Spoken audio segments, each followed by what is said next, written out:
Welcome back to this already the final segment of today's Price of Business. I am your host, Kevin Price, talking to you about you and your business. And I'm chatting with Marsha Lambeth, who's trying to do her best singing a Kramer impersonation. But without the facial hair, you have zero credibility. I don't have the deep voice either. I can't even pretend. So No.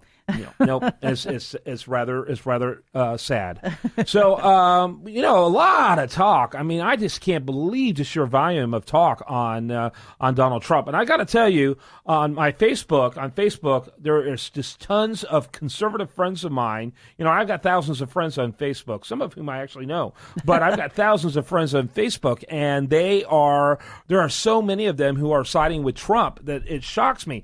But when I see a guy who I kind of consider a professional commentator, a guy kind of a political, professional, saying that he sides with Trump, I find that shocking. Yeah, that he wants him to win. He wants him to win. I mean, I think it's a joke, but yeah, I don't understand that can't be a good punchline. There can't be a good punchline to that joke because it would be the American people. Yeah, and we've already been punched enough. That's why Donald Trump's attractive in the first place. I mean, he's got, he says the kind of rhetoric that gets you excited because you're thinking it, but you're not saying it, and he's saying it.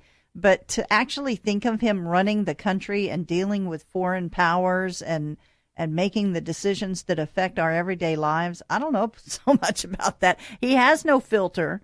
He has no control. And your guest made the point that nobody can control him. So I don't know if that's a good thing or not for the most powerful man in the world to be uncontrollable. Yeah, and it's everything. You cannot bring your helicopter to the state fair.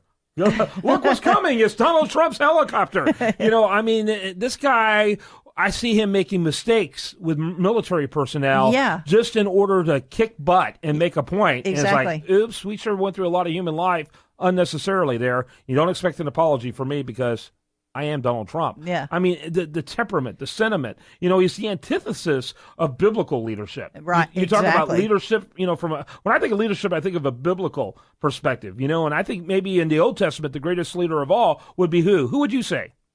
Of the Old Testament, I would say Moses or Moses Abraham. would be. Moses would be. And you know what it says in I think it's in Numbers that according to God himself, Moses was the most humble man in the world. Oh, yeah. Yeah. And I think he was the only one of all of his prophets. Moses is the only one who could talk to God face to face, is what the word says. And I know all of a sudden this got on a biblical spill, but you know what? I personally, if you know me, I'm a big believer in the Bible. I believe it as God's word. And so I look at things from a Christian perspective. And I think humility, even if you're not a godly person, humility is important in leadership. Right. This guy has absolutely zero humility. And I don't think his feud is fake. I think it is everything that the guest was talking about. It's getting him some paperwork. He's got lots of print because of it. But I think he's just a jerk and doesn't know how to stop going after people. Yes, so imagine that turned on a country or something. Thin skin. Yeah. Such sin. Oh, my God. It would be scary. But then again, he runs businesses, which he's gone into bankruptcy several times. 4 times, but he runs businesses, and we do need somebody who's got a better sense of business. I don't think so. You don't think so? I don't think so because, you see, businesses run on a profit motive. Right. And so somehow being bigger and thinking in terms of traditional efficiency, it doesn't work in government because it runs on a spending motive. It's all about waste. It's not about effectiveness. Huh. And so you try like to running apply, a nonprofit. So what you need is a healthy, really a healthy understanding of the limits of government. Yeah. Not this belief that somehow you can fix government. I recommend everyone to read Ludwig von Mises' book, Bureaucracy. It's a very difficult read, several hundred pages long. But if you read that, you're going to conclude by saying, we don't need a businessman because a businessman will be as ruined as any other traditional politician, if not more so, because they come in with these false beliefs that somehow business principles can solve government problems, and they can't. Well, you could just rent the movie Idiocracy, and that would pretty much sum up where we'd be headed if Donald Trump becomes the President of the United States. Yeah, I think that they did a poor choice in that president.